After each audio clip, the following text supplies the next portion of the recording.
जय द्वारकाधीश.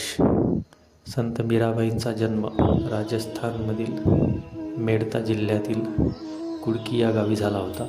त्यांच्या वडिलांचे नाव रतनसिंग असे होते.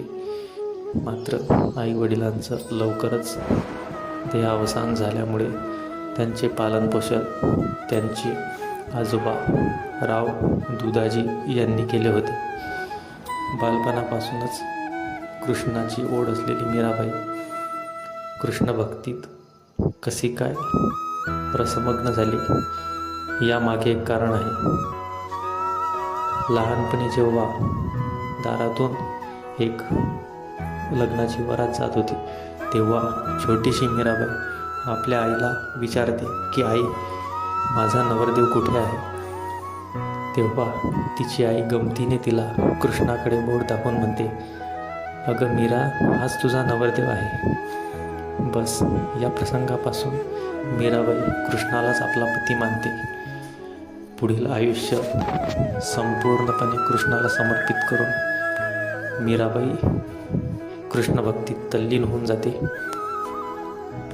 संत मीराबाईंना संत रोहिदास यांचा उपदेश लाभल्यामुळे संत रोहिदास त्यांचे गुरु असून रोहिदासांकडून रामनामाची दीक्षा मीराबाईंनी घेतली.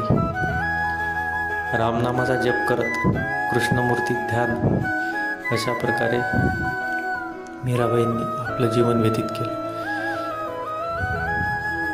विवाहयोग्य झाल्यानंतर मीराबाईंचा विवाह भोजराजाशी झाला होता. परंतु मनोमन कृष्णालाच पती मानलेल्या मीराबाईंनी आपल्या पतीला स्वीकारले नाही व आपली कृष्णभक्ती सुरूच ठेवली.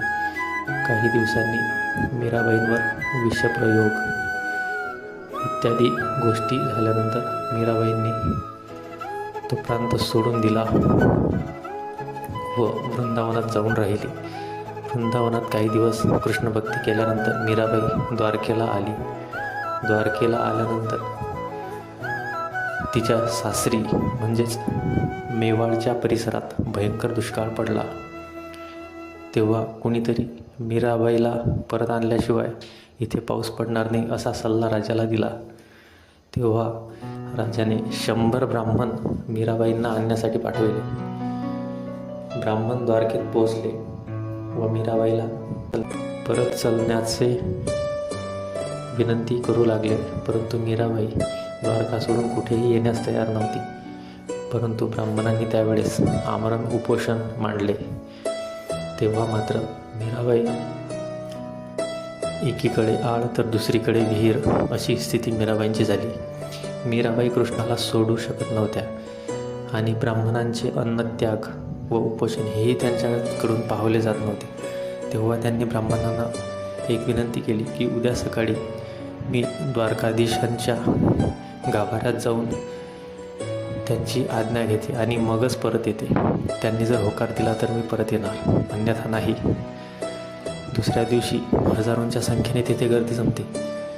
द्वारकेतील द्वारकाधीशांच्या मंदिरात मीराबाई गाभाऱ्यात शिरते.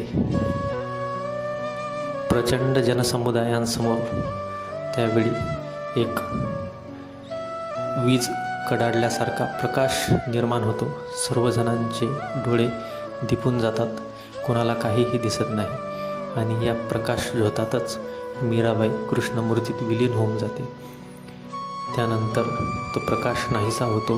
त्यावेळेस मीराबाई तर कृष्णमूर्तीजवळ दिसत नाही, मात्र मीराबाईची एकतारी तेथे बाजूलाच पडलेली दिसते.